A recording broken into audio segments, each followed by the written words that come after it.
let's go back to Alice Darling. I talked about this a little bit on our best films of the festival pod, but I really liked this very lived-in portrayal of dealing with abuse and trauma and escaping from a toxic relationship. Amanda, what was your takeaway about the new Anna Kendrick film?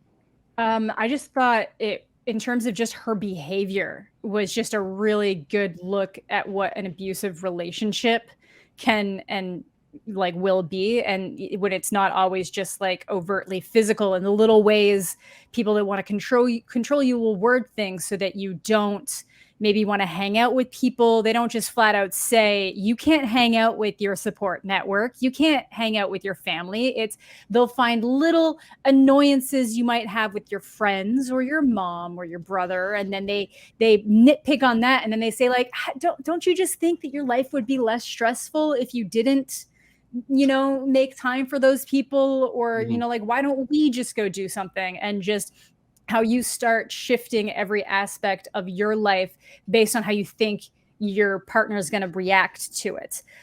So with Anna Kendrick, there's a lot of physical things that would happen, like you see it in the poster there, the tying the finger, like the hair around her finger, yeah. And then just like the squeezing and the kind of like, you know, pulling her hands through her hair.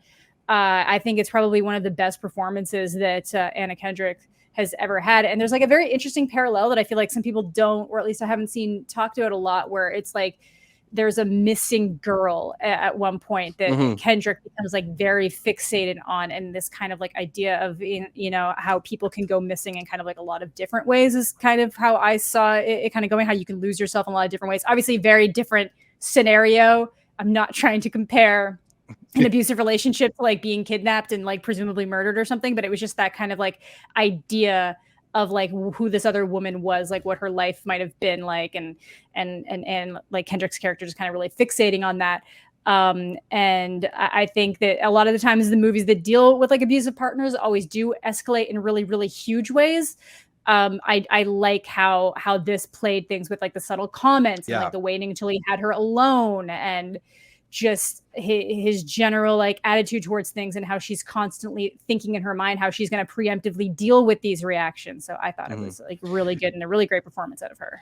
Yeah, it's one of those films that's like, it's about an abusive relationship, but it's the kind of abusive relationship that probably a lot of people would look at and not necessarily see the abuse. And like, it's not like a movie, it's not like The Assistant, where it's not showing you anything and sort of implying it all. It does show you, but I think in being a little bit more subtler, in allowing you to sort of get a picture of her, how she carries herself and how that anxiety sort of manifests before you see the root of the anxiety, you just get a portrayal that feels really lived in and feels like a person going through something, not just like a performance, not just like a writerly exercise. And, you know, it all kind of builds to this ending that I thought to be like some of the tensest minutes I had throughout TIFF in any movie. So I don't know. It just, I think it was extremely effective.